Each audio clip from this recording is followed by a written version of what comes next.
Thank you so much, and I just so appreciate that extremely generous introduction. Thank you for that and for both of you hosting this today. And what a remarkable experience it is to look out on this room and to think back 12 years ago when the people from the YWCA came into our office when I had just become mayor and said that they wanted to have conversations about race, the single most dangerous thing you can do in the United States of America.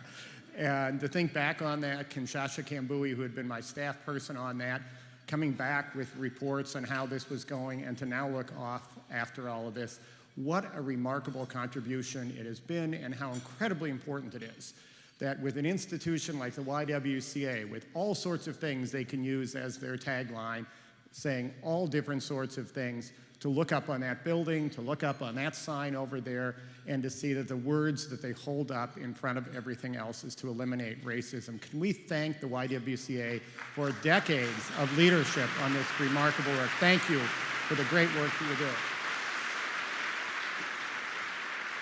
And you see it in the talking, but you see it every day in child care centers. You see it every day in the work that they do, and it matters so much. And I really want to thank Medtronic for the work that's being done and supporting all of this. When I first met with Omar, when he took over as CEO, the conversation we had for about an hour was all about the diversity in this community.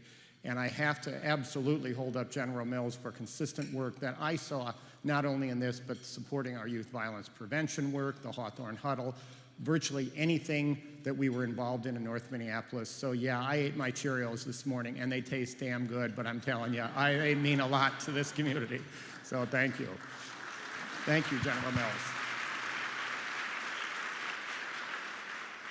It's, as I say, a real privilege to be here, and I want to talk to you a bit about the work that I'm doing today in leading Generation Next on what I consider to be one of the most difficult and one of the most important challenges this community will ever have, and one of the greatest assets we will ever have. And I want to talk about that, but if you'll allow me the privilege of going a bit into how I viewed race throughout my life, that would be very helpful for these conversations. Because what we want you to do after I'm done yamming around a little bit here is we want you to talk to each other and really dig down to that place that is there in all of us and that we've learned so wonderfully well to cover in a community, is about how you come to this work personally. And I want to talk to you a little bit about that, because I'm a kid who was incredibly blessed to grow up in the city of Minneapolis, and I grew up in a nice middle-class neighborhood. It wasn't rich, it wasn't poor, it was a place where I was able to have the privilege of riding my bike around parks and go to the lake and do some wonderful things.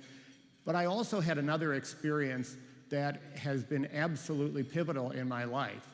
And it was a privilege to have it, and it was the fact that I was, at a very young age, a witness to what was, I believe, probably the best example of common ground that we have had in this community, something that we have lost and something that we are rebuilding, but it's something that matters. And it happened to be because my parents had a drugstore at what was then 26th and 4th Avenue. Now, you'll think, where's 26th and 4th Avenue? It doesn't exist anymore. 26th and 4th Avenue is about when you're driving from downtown Minneapolis down 35W, and you see a bridge, and then you see the Wells Fargo building. That's where 26th and 4th Avenue used to be, and that's where my parents' drugstore was. It's important to me that there was my family drugstore there, but it's much more important for this community and for this discussion to understand that that part of town, while wildly imperfect, was a part of town where people came together and people were dependent on each other across racial lines. And I know that personally, and my family knew that personally, because the drugstore we had could only survive.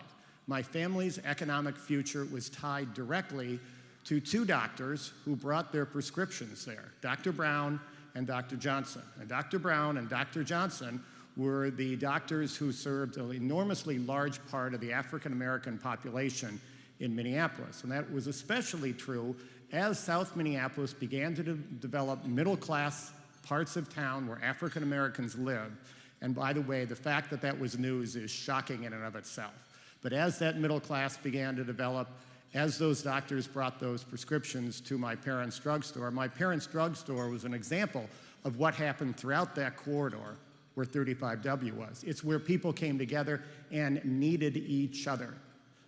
And when the freeway came, and when that area was torn down, and when Rondo was torn down in St. Paul, places where there was economic empowerment of an emerging African-American middle class, places where middle-class white people were dependent on middle-class African-Americans for their economic future, were lost. And we lost an enormous part as we ripped the heart out of the center of this city. And I saw that again on a very personal level when my parents' store moved to Chicago and Franklin. Now, as that whole thing happened, one store moving from one part of town, this town changed in another way. That common ground split this city in half. And as the city got split in half, the places on the quote-unquote other side of the freeway, Chicago and Franklin, became very, very different people.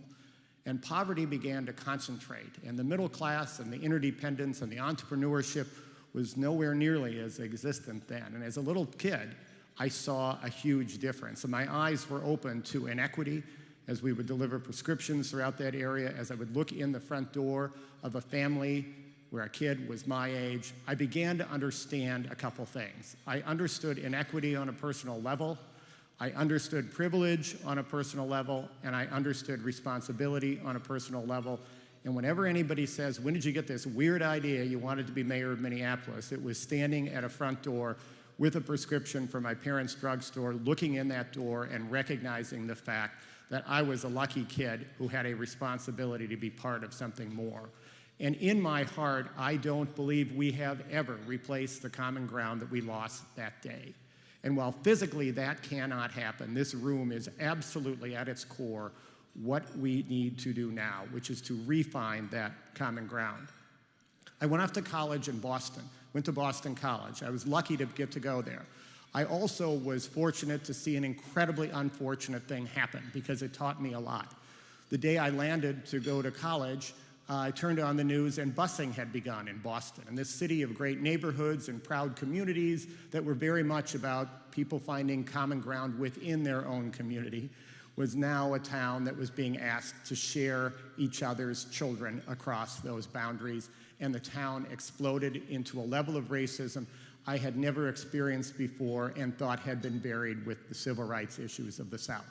And so every Saturday as I would go into Boston, there would be a riot for one group of African Americans supporting busing and a group of white people against it, and back and forth and back and forth. You may remember a really wonderful picture that was about a hideous incident in which an African American man was being attacked by a mob that was bludgeoning an American flagpole. I don't know if anybody remembers that picture, but I was a block from there when that happened that day. And I remember very much wanting to go to my first St. Patrick's Day in South Boston. And we went into there and we went into a bar thinking it was going to be a lot of fun to see a bunch of people who looked like leprechauns drinking green beer.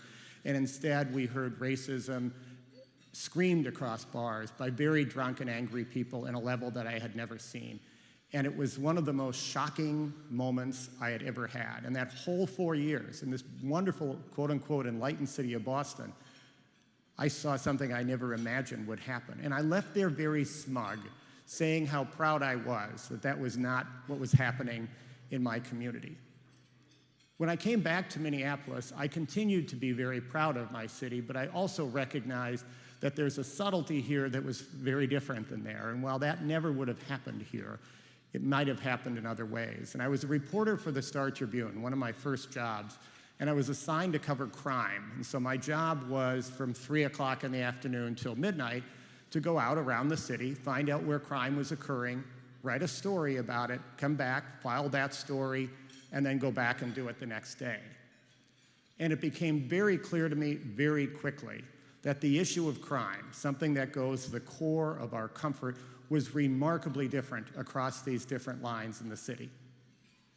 A crime would occur, a murder would occur, a shooting would occur, a robbery would occur. I would go to the scene, I would gather the information, I would come back, I would write the story, and almost immediately I knew where it would be played in the newspaper. I would know what letters to the editor would be written. I would know what calls I would be given by answering a single question: where was the crime? If you stop and think about that, and you think about the conversations you have as the news takes place when crime occurs, and you think about how this community views public safety in this community, where did the crime occurs is one of the most loaded terms that we ever use, because very clearly people tolerate a level of violence in communities of color far beyond what we tolerate in other places. And I would learn that lesson extremely dramatically and personally as I became mayor. But that experience as a reporter, going out and seeing that, seeing how the police reacted in those situations, seeing how my own editors, incredibly enlightened people on so many levels, how they reacted in those situations, seeing how the victims and the community members reacted in those situations, taught me that we see that issue very, very differently. As I began to move toward becoming mayor, I went off from being a journalist into the private sector, did a lot of work in the business and the civic community, and it became remarkably clear to me that the conversations that take place in this community among, quote unquote, where we are going in business, in the civic world, taken place in remarkably isolated conversations. That it is very, very possible to lead a life that is talking about the business and political and civic future of the community in isolation, in which white people see almost no people of color in those conversations.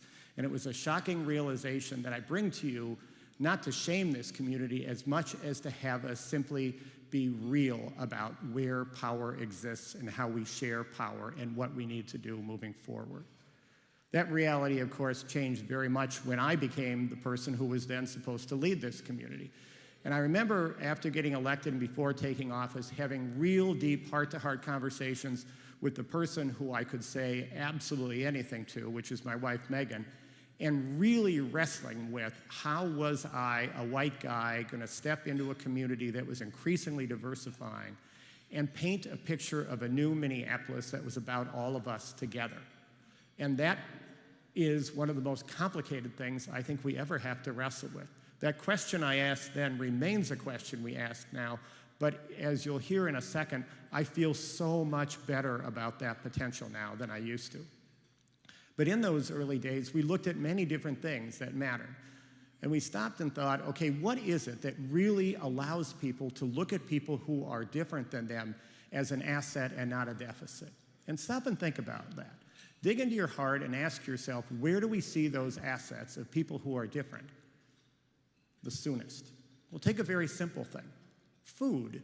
Food may be the simplest, most obvious way that we do it, the most basic of needs that we have. We can go to a restaurant from another culture. We can go to an Eat Street or a Chinatown. This is where, as we really began to get the idea of the Midtown Global Market, it was about entrepreneurship, it was about ownership, but it was also about creating a highly visible place where you could go and really see the new Minneapolis in a way that was very much about saying we have a shared future. Now, food can be seen as a highly trivial part of the experience, but don't write it off, folks. The community festival, the ability to go to another place through a plate in front of you is not the most substantive place, but it's a beginning. Art is very much a part of it. One of the great heroes of this community for decades, I'm fortunate enough to be sitting at a table with Jack Ruler with Mixed Blood, and that's the core of your work, and it's why we began to develop the Mosaic Arts Festival that was really about the idea of saying that on the stage, seeing a new community and a new Minneapolis.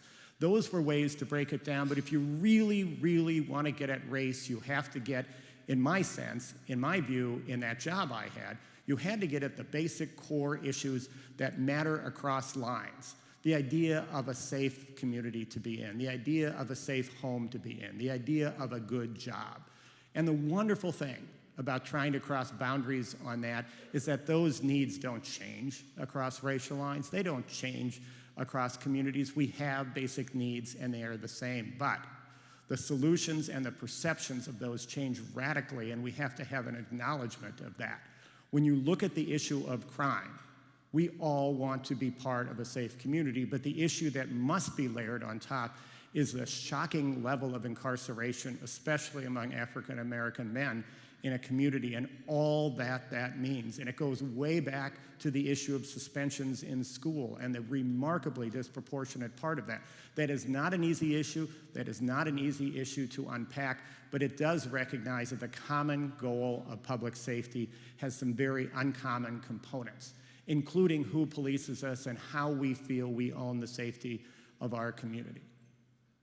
When you take the issue of housing, you can recognize the fact that there is no one who's any different in this world about housing. We all want a safe place to live. But the issue of affordability as income inequity exists is obviously enormously important. Thank God we are in a community that finally, after generations, no longer has housing covenants, and yet there is remarkable segregation in where we live within this community. It's why fights about citing affordable housing have been so incredibly loaded and important, and it's why I'm so proud of the fact that our community, during the time I'm mayor and continuing now, and as Mayor Hodges, has dedicated millions of dollars to affordable housing. But it's also why we need to fight the very tough battles to make sure that happens throughout the community, and why we need to have a metropolitan conversation about why we are over-concentrating poverty and racial concentration within the central cities. If anybody thinks that we have solved that problem, they have not driven around this community and these communities and seeing that there are some suburbs in this community that, while we were building thousands and thousands of affordable housing units in the city of Minneapolis, those communities were putting absolutely nothing into affordable housing. We need to own the issue of where we live and understand the inequity as part of that work. When you look at the issue of jobs, you recognize the fact that we have some tremendous opportunities in this community, but we also have some special challenges. One of the most vexing is not only getting people who have long-term endemic unemployment into work, and that is a place where our city government, unlike many, invested millions of dollars over these years to get thousands of people into work. It is also about, in a private sector, one of the most complicated issues we have is retaining talented people of color who move here and then after a few years feel that it's a community that is not a place where they can find a community. It's not overt racism. It's the idea of understanding that this is a place where I can find a lot of folk who I will be comfortable with. And we have to own those facts. And the final point about both that housing and that economic justice issue is the idea of really recognizing the very simple thing we've heard for many years and we saw in this past decade, is when America gets a cold, people of color get pneumonia. And if you don't believe that, look at what happened to housing ownership in North Minneapolis, look at what happened to jobs in this community, and recognize the fact that I believe in the role of government. It is not about the idea of treating everyone equally. It is about treating everyone fairly, but recognizing you need this disproportionate investment where there is disproportionate need, and this community continues to have enormous gaps, and we do need to have disproportionate investment where there is disproportionate need. And if you take those core goals,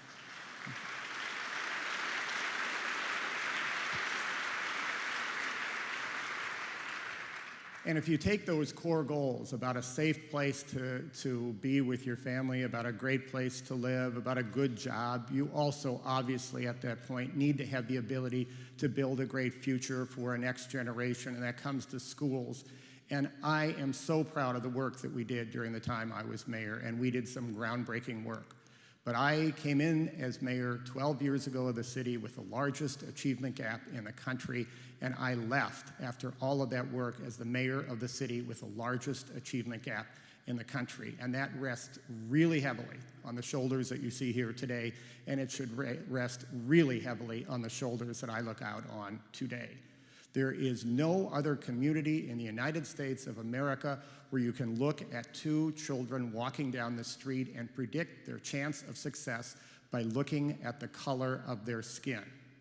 There is no other community in the United States of America where you can look at two kids and predict their chance of success by looking at the color of their skin. Let that sink in. I know you understand that. I know you are committed to that. We need to do more. And so when I really made a decision, should I run for a fourth term and make that the core of the work that I do, or should I join an organization I've been part of and focus on that and not have the distractions that take place as mayor and do that? It was actually an easy choice. People say, was it hard not to run for mayor again? That job I loved more than almost anything I could ever name, except maybe my family and my city.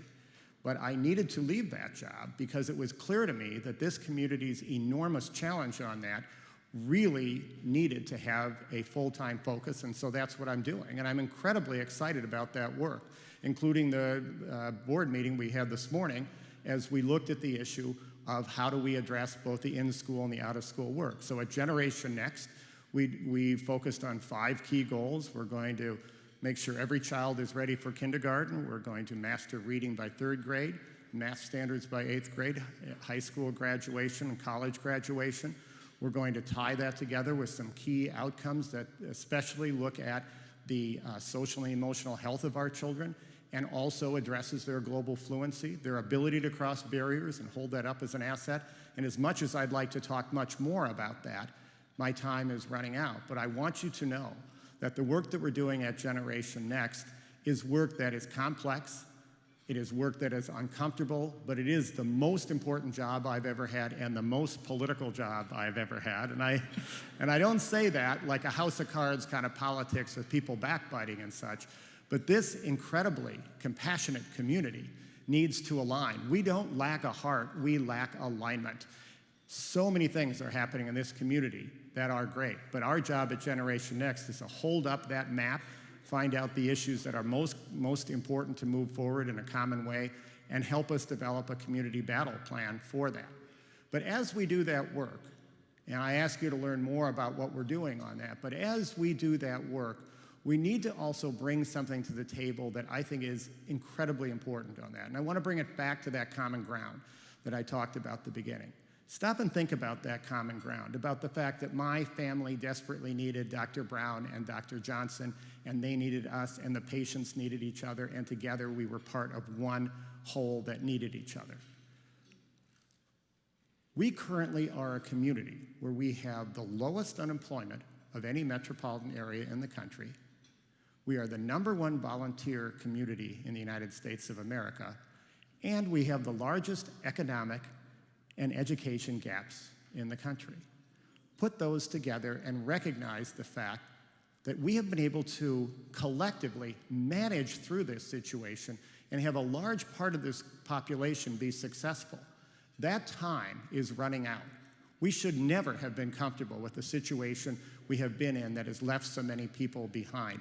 But now we need to not only be uncomfortable with it, but we need to recognize the fact that our abilities to succeed in this world is exactly tied to fixing this problem. We literally cannot survive economically without a radical change, because we are coming now into a population shortage. We are coming now into a workforce shortage.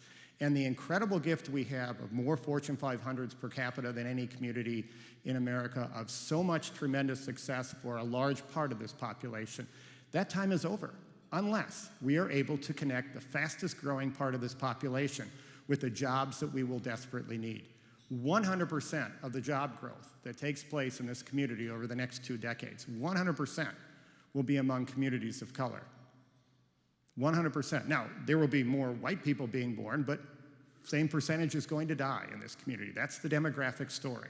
The only place that this community finds new parts of the workforce is by matching the incredibly skilled and talented young people coming up through this population, and making sure that they can move into the workforce, and not writing off a generation that is out there right now that has been underskilled and undertrained and needs to be connected. We can't do it without each other. And the beautiful thing,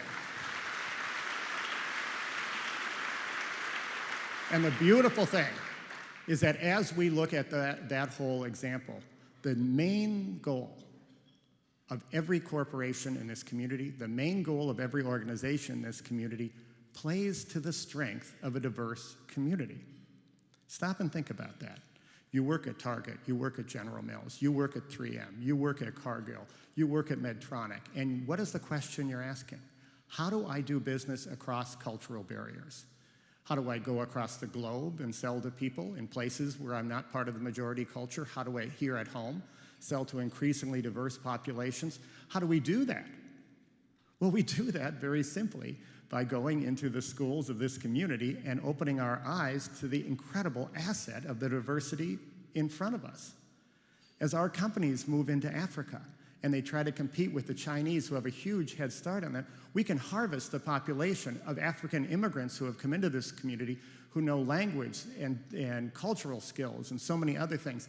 And this is critically important, we can harvest the skills of the African American kid in North Minneapolis or the American Indian kid in South Minneapolis, who for years has gone from their neighborhood to the bus, to the school, to their summer job, crossing cultural barriers, code shifting throughout the day, and they have developed exactly the resilient strength within them that will allow them to succeed in a diverse culture.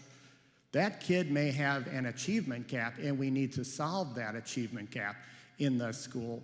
But that kid, unlike the kid who's part of a majority culture in a majority school, that kid has an achievement gap in developing the cultural diversity and the global competence that they need to succeed. And for years, when I would go into Minneapolis schools and ask kids how many spoke a language other than English, how many could see somebody different in that room, hands going up all over. When I asked them who knows somebody born in a foreign country, they laughed because so many of them knew many, and all of them knew someone. The fact of the matter is, the global population, the population diversity we have, is our greatest asset. And as we look at that and as we harvest that, go back to one of the issues that was taught to me that, just like the great example of what your mother said, was one of the worst pieces of advice I ever got.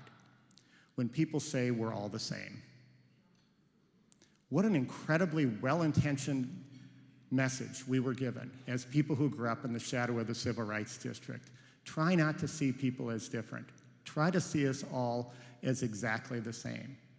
That, I believe, is a wonderfully well-intentioned piece of advice, but there's a difference between being the same and being equal. And there is an incredible importance in this community to recognize there is a difference between Wonder Bread and the fact that wheat bread with a whole lot of different flecks in it is something that is much richer. If you really look at this community, and we really dig down into that, I don't believe we need to say that everyone is exactly the same. I do believe we need to find common ground, and that, I believe, is the magic of this community right now. We are dramatically different than we ever were before. That is dramatically better than we've ever done before, and to take this incredibly complex issue down to a very simple point, I want you to think about a lawn. For a generation, we've looked at the idea of the lawns in front of our house as being exactly the same. Take every blade of grass. Try so hard to get those different weeds and natural grasses out of there and have it look exactly the same and line up in the same way and get that leaf blower out and have that look totally perfect. And now we realize that's exactly the worst thing you could do to a lawn. Here, where the woods meet the prairie, where the landscape is so wonderful, we shouldn't be trying to take all those different strands of grass out of the lawn. We should try to recognize that as each flowers in its own unique way, it creates a collection that is far more beautiful and far more connected than it could ever be if we tried to treat everything the same. We are many people in one place. And the common ground requires an uncommon ability to understand exactly why different people can find a common place. Thank you.